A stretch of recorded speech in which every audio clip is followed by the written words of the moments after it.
प्रश्न संख्या 3। रेडियो नाटक में ध्वनि संकेतों की क्या भूमिका होती है? उत्तर, रेडियो नाटक में ध्वनि संकेतों का पर्याप्त महत्व होता है। क्योंकि रेडियो श्रव्य माध्यम है, इसलिए ध्वनि इसकी आत्मा बन जाती है। रेडियो नाटक में ध्वनि संकेत कुछ इस प्रकार स्पष्ट किए जा सकते हैं। नंबर 1, प्रेम पूर्ण ध्वनियां। रेडियो नाटक में प्रेम पूर्ण ध्वनियों का वातावरण बनाने के लिए मंद पवन का बहना, झरने की कलकल, चिड़ियों का चहचहाना, चूड़ियों की खनकार तथा पायल की झंकार आदि ध्वनियां सम्मिलित की जाती है। नंबर 2, युद्ध संबंधी वातावरण। प्रिय बच्चों, रेडियो नाटक में युद्ध संबंधी वातावरण तैयार करने के लिए तीरों की सनसनाहट, तलवारों की टकराहट, घोड़ों की टाप, हाथियों का चिंगाड़ना, वीरता तथा आक्रोश वाली अनेक ध्वनियां तैयार की जाती है। नंबर 3, मनोरंजक ध्वनियां। प्रिय बच्चों, मनोरंजन जीवन का आधार है।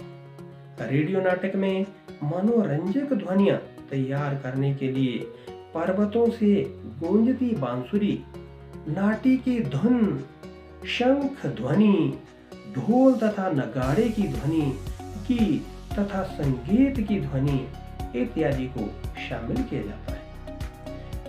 इस प्रकार कहा जा सकता है कि रेडियो नाटक में ध्वनि संकेतों की महत्वपूर्ण भूमिका होती है। प्रश्न संख्या 4। रेडियो नाटक की अवधि और पात्र के बारे में संक्षिप्त नोट लिखो। प्रिय बच्चों, यद्यपि रेडियो नाटक की अवधि और पात्रों की संख्या को लेकर कोई विशेष नियम नहीं है।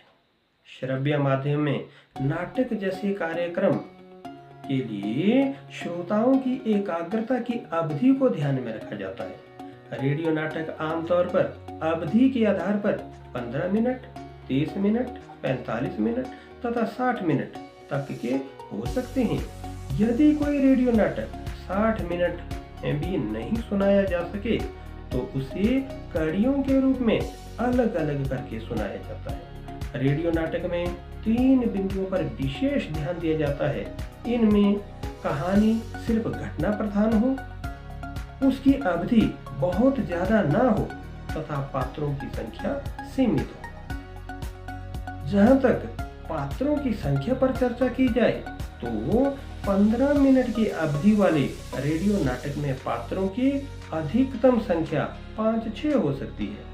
30 मिनट की अवधि वाले नाटकों में पात्रों की संख्या 8-9 तक हो सकती है।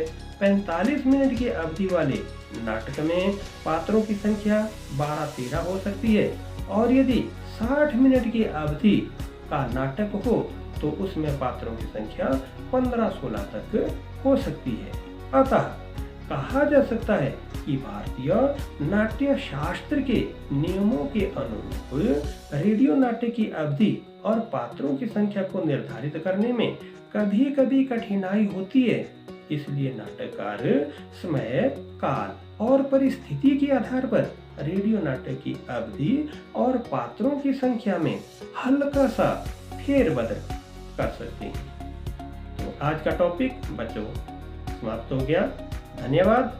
अगले टाइम में मिलते हैं इसी तरह के किसी अगले टॉपिक के साथ। उम्मीद करता हूं कि आप सिर्फ YouTube चैनल में ही नहीं देखेंगे बल्कि इसे अपने दिमाग में भी बिठाएंगे तथा इसके साथ साथ पुस्तकों तथा सहायक सामग्री से भी बार बार अध्ययन करके अपने को अच्छी तरह से तैयार करेंगे। धन्यवाद।